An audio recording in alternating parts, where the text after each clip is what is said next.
Well, welcome everybody. This is Tim McDonald coming to you with another episode of Advocacy at Work. And today I am so honored to be joined by Caroline Motycka. I just said this 2 minutes ago. Motycka.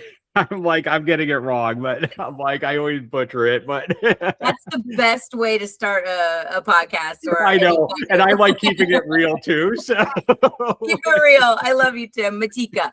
Motycka. I said it like 5 times before we started hitting records, but this is the way my mind works now. It's like I overthink it and then I butcher it. So, but Caroline, how are you doing? And please just introduce yourself. Tell us a little bit about your story to get going. And I promise I won't screw up anymore. Hey, that is totally okay. We give grace for that. I am doing great. It's so wonderful to be here. Thanks for the opportunity to jump in and, give some insight on all things colorectal cancer and all things advocacy. Excited to be here. Like you mentioned, I'm Caroline Motycka. And I'm a survivor. I'm a 10-year colorectal cancer survivor. And I am one of your buddies in the liver transplant world. I was one of the first people that transplanted after metastatic colorectal cancer diagnosis back in 2018. It seems like 10 centuries ago. But yeah, so I'm a liver transplant survivor and a colorectal cancer survivor. I was diagnosed in 2016 with metastatic disease. I was told I didn't have a very great opportunity at survival. And I dove in to my care, did a lot of different treatments. I was a part of a clinical trial. And then I moved into translational research and transplant and was able to extend my survival from 6 months all the way now to 10 years plus. So I now work for Fight Colorectal Cancer. I'm the community engagement manager there. And just excited to be a part of this with you. No, I am so thrilled that you're here, and I can't wait to dive into this a little bit more and go back to some of those moments. But before we do, I always like asking this question because it kind of sets an understanding with the listeners. How do you define advocacy?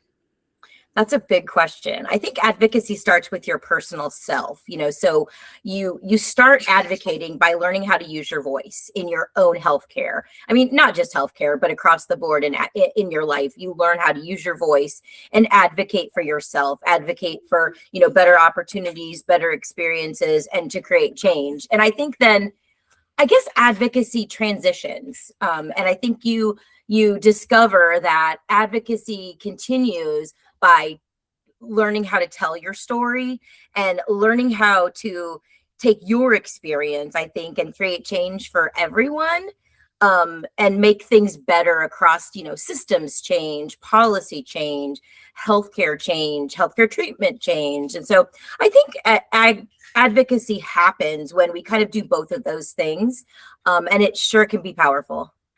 Oh, yes, it can. So thank you for sharing that. I still have not had 2 people say the same answer to that question. So I love that's why I love that question. But I'd like to go back a little bit because I always like to understand, when you were diagnosed with cancer, tell us a little bit about what your life was like then, how you felt when you got that diagnosis. And let's just start with that. I have to tell you, Tim, my life was pretty great. Like I didn't have any, I was a mom. I was a suburban mom living the dream. I had 4 kids and they were going off to college and starting to, I guess, butterfly into, cool kids and, doing their own thing. And I was transitioning from like the mom role to like kind of the sidecar and like letting them drive and getting to do like more of my own things. And like, the world was starting to change for me and we started to do more outdoor things. I was an active runner and in the best shape of my life. And we were hiking on a trail. And unfortunately, I fell and thought I had a sore shoulder and ended up in the emergency room. And from my shoulder pain became a diagnosis of cancer. And so my world that was seemingly normal, gosh, turned upside down in a hot second. And it really spiraled into honestly panic in some senses, grief, pain. There were so many sad things that I experienced right away that I really had to like kind of put aside, even because along with all of those things was the trauma of going into immediate care and not even understanding any kind of the systems or how it worked, and kind of being thrust right into, oh my gosh, I don't even know what these words are. And so like I felt all of these heavy weights just lying on me, and it was a really scary time in my life. I just really want to take a pause and say, I remember that feeling when I got it. And anybody, if you're listening to this, you know, you hear people like Caroline, myself, others in the world talk like we know all these terms. We were in the same boat as you when we first got diagnosed, and you just heard Caroline explain that. It was like, you just don't know. And I think that, like, I don't know. I think you said it. It's like you had all these emotions, right? And there wasn't one. It was just like all of them. And I'm guessing if you're like me and like probably most others, all those emotions weren't just like you didn't move from one to one. They were all there at one time, right? Absolutely. It's the truth. You know, they say that it's like a floodgate, and the gates open, and you just flooded with all these feelings. And even the person that knows how to compartmentalize and organize, there's just so many things that you feel that you just don't know what to do. And you feel so helpless. I didn't know what oncology meant. You know, I've considered myself a fairly educated human being, and I didn't know the words that they were throwing at me. So aside from the feelings of helplessness, I was also crippled with, how do I figure out what my steps are, because I don't know any of this. So how did you figure it out? Well, a lot of trial and error, a lot of asking questions, I know this is going to sound cheesy because I just spoke of advocacy, but I think learning with like one of those little pocketbooks, of guides, how to advocate for myself, a lot of Googling, and then a lot of like homework. And I know that sounds awful. I don't want anybody, you can feel bogged down, but like, I think at first I didn't have any other resources other than my oncologist, and like digging into Google and asking questions. I will tell you though, that as time went by, and as that 6-month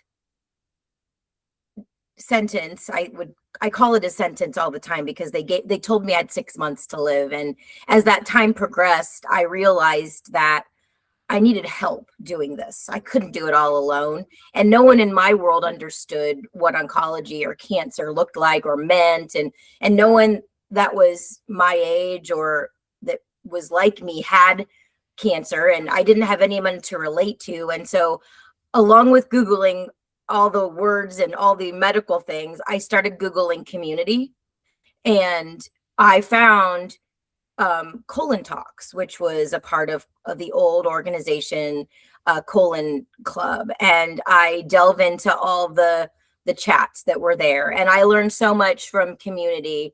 And I think that really uplifted me and empowered me. And that took a lot of work. That's not over. I want to also abridge that by saying that wasn't over like a 2-week period. That was over, I would say years of learning about community, and then leaning into what my community looked like and meeting people that were like me. Yeah, no, I think that, and I know you work in community now professionally. I do that as a living myself. And it's like, I think I've been in it for 2 decades. My total perception of it changed when I became a cancer patient. Because now I wasn't running a community. I was a member who needed community. And I think that's such a change. And so as you found that, like, how did, like, I know you said how you defined advocacy earlier. I'm guessing you weren't calling this advocacy as you were going through this early stages of this. Heck no. I was calling it triage. I was calling it survival mode. I was calling it acute care. I mean, I was calling it all the things but advocacy, 100%. Yeah. It was like treading water, trying to figure out how this was going to look. And I'm a type A person, so I wanted to be like 10 steps ahead. And I quickly realized that that wasn't the case, that it was a day by day process. And I needed community because my brain didn't work that way. My brain wanted to be way ahead of the game. And I needed the community to tell me that it was okay to like be present, and it was okay to look things up and learn about things. But I needed that balance, the medical side that I was digging into so much. I was trying to get myself so far ahead and have plans. And I really needed that balance of the community to help me understand that it could also pivot and things were okay. And I needed to hear those stories of hope and that people were, surviving and thriving. And I was learning about experiences, and I needed both of those things. Yeah. And I can't wait to fast forward ahead, but I really want to understand, those early days, you're in treatment, chemotherapy, I'm imagining, at this point, you're finding about these organizations and Colon Club and finding that the community that you needed and finding them to be the best resource for you and helping you understand this as other people are going through it. Kind of explain like what kind of led you up to getting into that liver transplant? How did you learn about it? Because I know you were one of the first people in North America to get a liver transplant as a colorectal cancer patient. So I not like you could just Google that and say, oh, this is the treatment I want,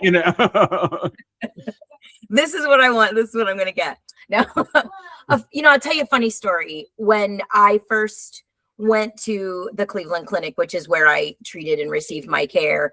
Ironically enough, no one that had looked at my scans wanted to do anything surgically. They really wanted me to do chemo for life.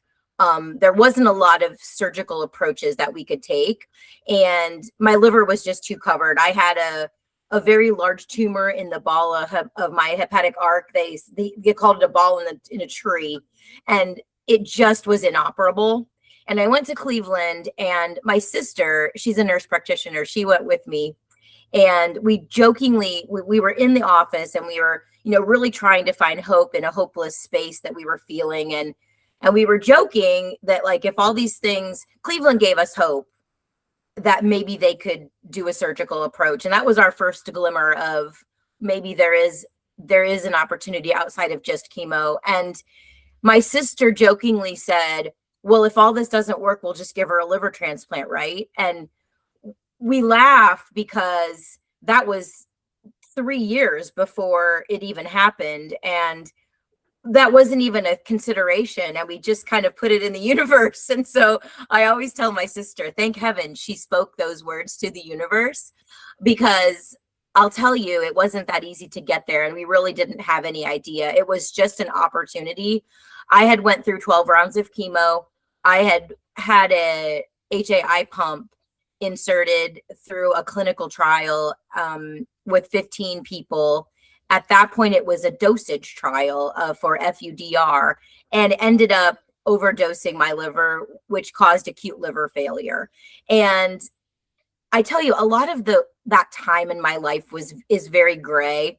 And I don't remember a lot of the nuances and the little things that happened along the way to get me to get to transplant. But I remember two things specifically. The first thing is I remember my physician, my surgeon, coming in, and I had a liver aneurysm in the Cleveland Clinic parking lot, ironically enough. And he came in and he sat on my bed and he said, Caroline, I've always had something in my back pocket as an attempt to save you. And he said, I'm out of things in my pocket. He said, I can't give you chemo for your liver. I can't save you at this point. But he said, I have an opportunity. that is, he went through, and I didn't understand any of it. I didn't understand that it was translational research. I didn't understand that it came from Norway. I didn't understand any of the things. The thing I did understand was my physician said that I had a chance at life. I have 4 boys, and I said immediately, I'm in. It didn't matter to me what it meant, what the details were. I knew that I wasn't going to let my kids think I ever gave up on them. And so no matter what, I was going to try it. And so that day on that bed in that hospital room was the day that changed my life. And I had no idea what was going to happen. But I knew that I was all in at a chance to live. And so, here I am, and it all worked out. We hit a home run. Well, I know that, you being one of the first ones to get this, I got mine 3 years ago. So, but even when I got mine, there was only about 14 centers in North America still doing it. Now there's like 75 to 80, I think, doing them. And when we were getting it, there was almost exclusively like you had to find your own donor, a living donor. It was no list to get on. I mean, we did technically get on a list, but it wasn't like, that was just for backup. That wasn't going to happen. Wrong. It wasn't to get an actual deceased donor. Now the technology's changed. I just want to make this, say this for other people. Now the technology's changed. There's a lot more programs. About half of the places doing transplants for colorectal cancer patients do deceased donors. So there is a much better chance of you getting a deceased donor and not going through the liver transplant process. But the reason why I want to talk about this, just ask you a question about it, is because I know you said you were a type A personality. Going through the liver transplant process and finding your own donor, explain what that felt like. It's funny you mentioned that, because the first thing I said was, what do I have to do? Right. And they said, find a donor and find a liver. And I was like, wait a minute, here I am dying, and now I have to find a liver too. I mean, this is a lot of work for me. Community. Again, I'm pushing back to community. I was very fortunate. I worked at a church in Ohio where I raised my children, and I was the youth director at my church. So I did all the youth ministry pieces, and the people in my congregation, they knew of my plight. They knew what was happening to me, and it's really true. And if you Google the story, it's exactly how it happened. My pastor said, well, let's put a note in the bulletin and ask people for a liver. And, it's funny, because I said to him, I don't think that's the thing that you do with the bulletin. And he said, no, it's fine. It's fine. And I'm very fortunate. My community really rallied. My community embraced me, and my donor was actually a member of my church community. And he knew the minute he saw that in the bulletin, he knew that he was the person, along with 50 other people, knew they were the person that was going to be my donor. So I found my donor through my community. So it was pretty quick that it happened for you. It was. I was very fortunate. Jason kind of laughs now, and he says, he was the 6th person that they looked at and evaluated, and he was frustrated because he was like, I know I'm the person. And it was a lengthy process to get to him. They had to, but we didn't get the say in who we chose. It was just him, giving his name, and he was right. He was the perfect match. And the reason why I brought up the type A personality is being in control of everything and planning everything out. I know when you go through the donor process with the HIPAA restrictions that we have here in the US, I guess that must have been a little frustrating for you, trying to want control over that process, but really not even knowing any of the facts or information of what was happening.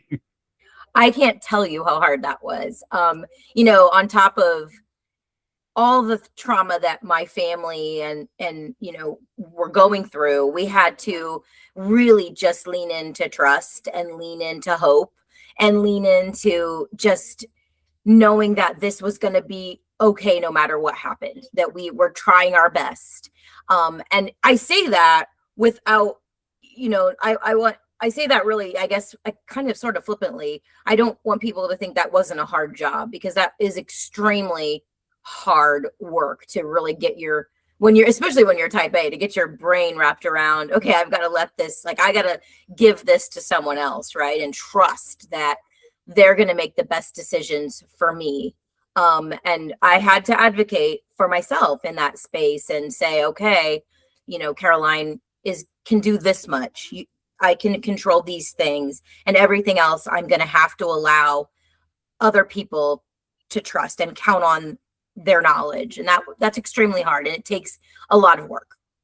Yeah. And I know, I just kind of want to get into like where your advocacy took off and how it got to where it is today now, because I know you have so much to cover, and I know we don't have a lot of time left, but just kind of give us a high level view of, you get your transplant, you recover from that. I know you said you've already found some of these, the colon club community. How did your kind of advocacy evolve to where you ended up at Fight Colorectal Cancer today? Sure. That's a great question. So I tell you, I was in acute care for a year. And when I came out of that acute care and realized that life was going to be different forever, I couldn't change the fact. And I was feeling a lot of pressure that I didn't know how to do life. And I wanted to help. And I didn't know how to do that. And I had met the colon club through the chats, through the colon talks. And I saw a sign one day at the Cleveland Clinic, and it said, every patient, every single time. And I didn't know that I was an exception to the rule. I didn't know that everyone didn't qualify for a transplant. Like, I have to say I was that naive in thinking that was the route for everybody. And that everybody received seemingly that same care. And I discovered through learning about people's stories and about meeting community, in the chats and in different spaces, in social media, I realized that wasn't the case. And I really wanted to do something more. I didn't know what that was, but I discovered in Colon Club, the Fight CRC, Colon Congress. And that was something that I thought I could go to and learn and meet people like me. And I engaged with them. I went to Colon Congress, and, it just became this really beautiful thing that I just dove into. I just believe that what you do is so important to help others, and what we can be a small voice, but together we can be such a bigger voice. And, policy affects systems, and systems affect people. And I believed that I could do more by getting involved at a bigger level, and I could help somebody. And for me, advocacy is helping change the trajectory for someone else because of what you experienced. And for me, it was, even if it was that sliver of a little bit, that was worth it. All I'd been through was worth it if I could make a difference and make change for someone else. And so I dove right in, and boy, I've never been so proud to be able to honor my story and honor others that don't have as much of a voice as I do, by sitting at the table with people that are listening, and by doing things for people and carrying them with me and carrying their stories alongside of mine to affect change. And it just gives me full gratitude for my life.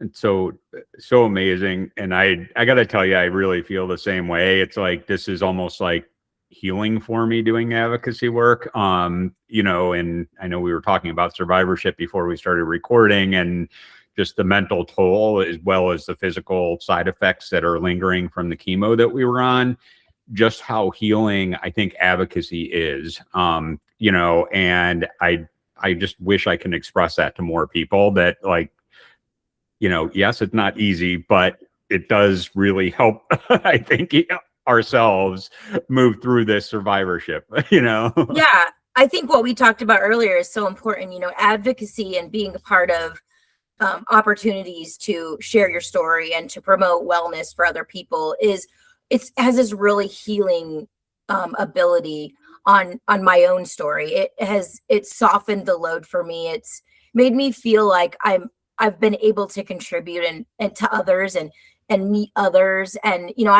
I'm going on 10 years of survivorship, and in a world that is changing and ever evolving, people are becoming long-term survivors. And so we have to continue to drive work.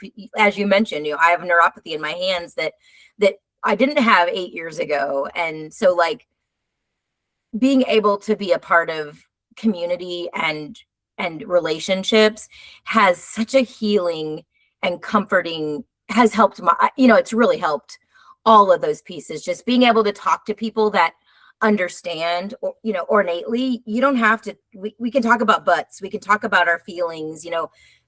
The people in my blue family, which are now, many of them are my chosen family, are understand what I've experienced at a whole different level than anybody else will ever. And I don't want anybody else to, but I'm so grateful that they have helped heal me, and continue to help heal me. Yeah. Now I know you did a lot of advocacy work just on your own. And then you made the transition a few years back to actually working for Fight Colorectal Cancer. And I know we just were together at a conference about a month ago, and you told me something, but I was wondering if you could just tell us a little bit about what the differences are between being an advocate on your own and now being an advocate working for an advocacy organization. Oh, that's a great question. I mean, we mentioned earlier, advocacy is self, right? So it's telling your story, it's using your voice to, affect change for yourself, and making sure that you receive the right care in the right amount of time, and the right processes are in place, and asking questions. And that not just as care, that's also, all of the different pieces of your life. So not just your healthcare, but really just advocating for humanity, right? For you as a human being. I think that transitioning to advocacy for an organization looks a lot different. You're still telling your story and you're still advocating for yourself and you're advocating for others. But the really cool shift when you get involved in advocacy in an organization is it really broadens the perspective of, you get to dive, we have the ability to dive into a bigger space of prevention care and advocating for, not just people who are facing disease or have been diagnosed with disease, but we really get to unpack in a bigger space all the way back. We back it up, and we look at what do we need to do to protect people from even getting cancer in the first place. And so I think the advocacy door just gets bigger and bigger and bigger and bigger. And then all the way through, again, to survivorship. That's the biggest change for me, is that door is opened, and not just like telling story and sharing story, but actually taking those stories and putting them in places to connect all of those things together, all the way from the very beginning of prevention care all the way through to, to survivorship. So I get to take people's stories and put a face to data, put a face to diagnostics, put a face to preventative care, put a face to survivorship. And so I get to take stories that I hear and like really put humanity on them, because listen, data matters and science matters and research matters, but without humanity, without people, none of it matters.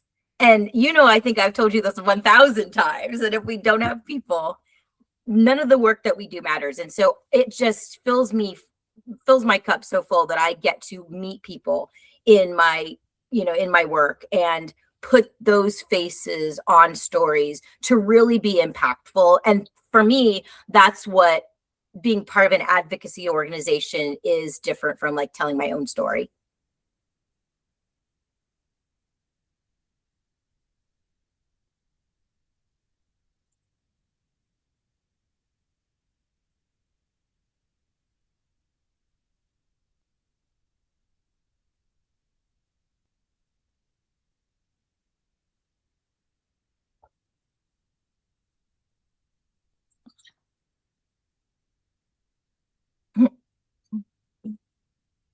You froze, Tim. I can't hear you.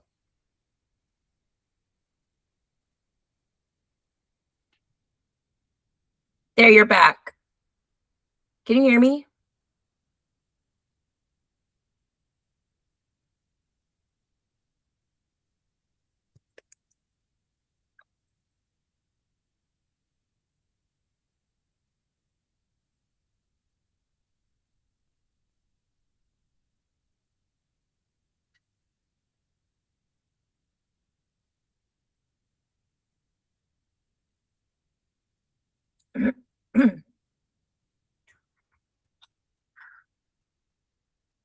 Okay.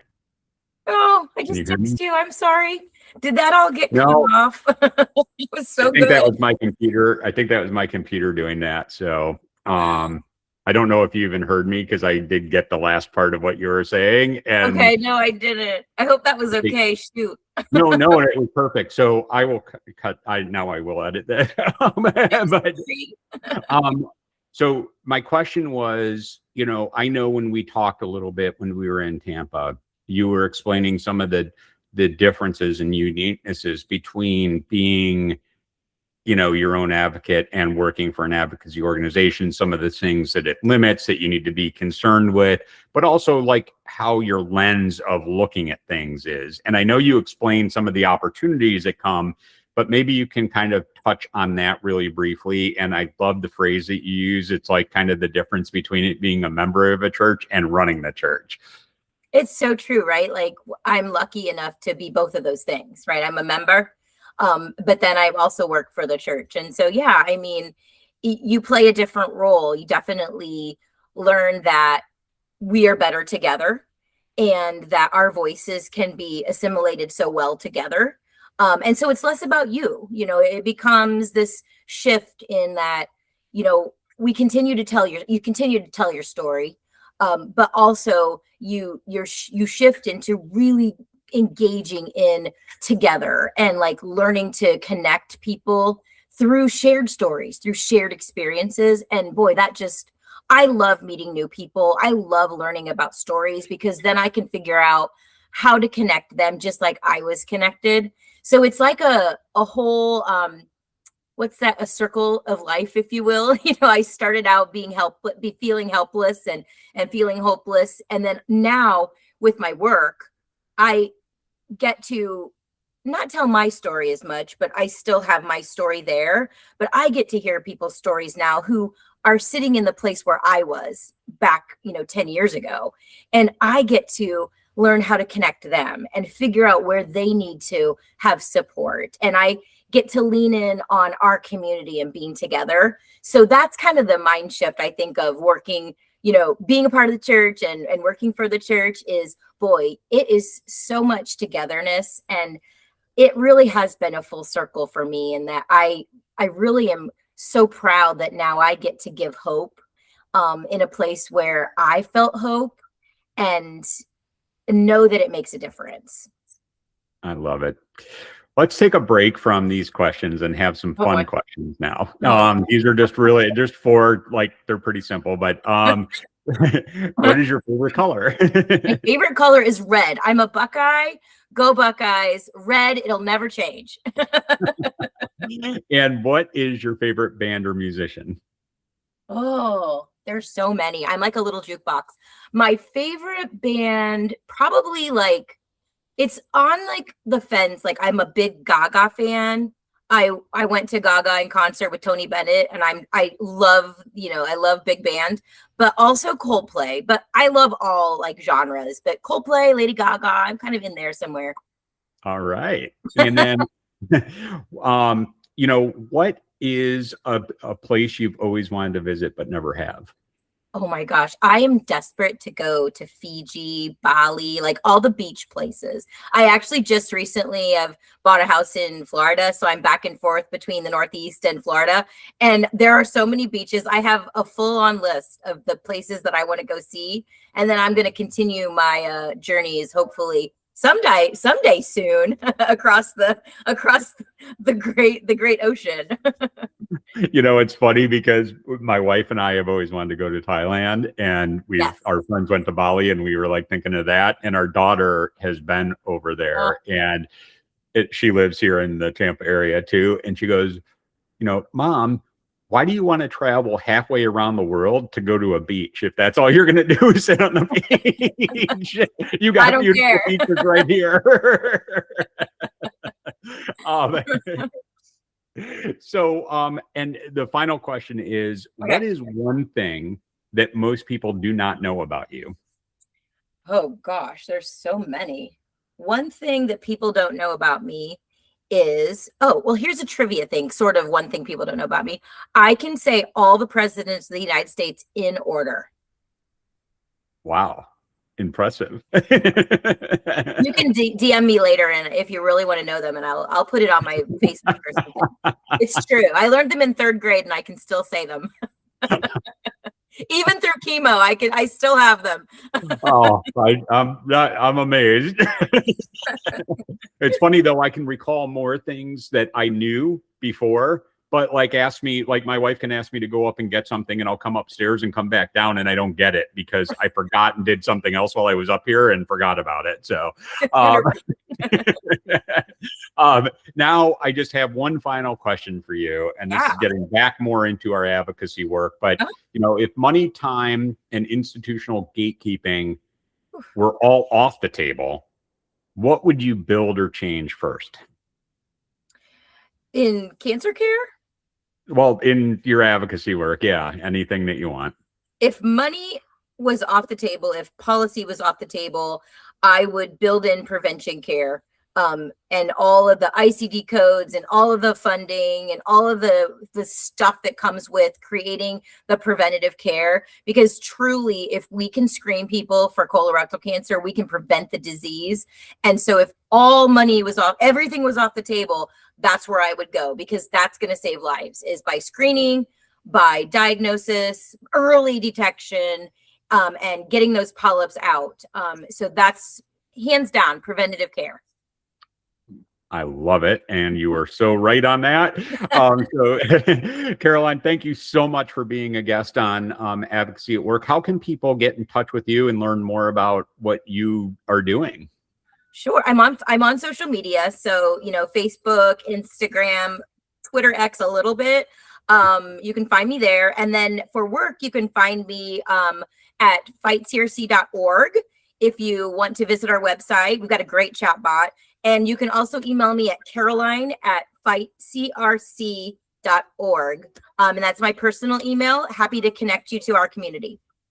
And I know you have just recently written a very nice article, I think, on fightcrc.org about, kind of your survivorship and advocacy. So definitely, if you get to that website, check Caroline's article out on their blog. It is really a good read. So thank you so much for joining us, Caroline. And thank you for tuning in this week on Advocacy at Work. And don't forget to subscribe when you visit advocacyatwork.com.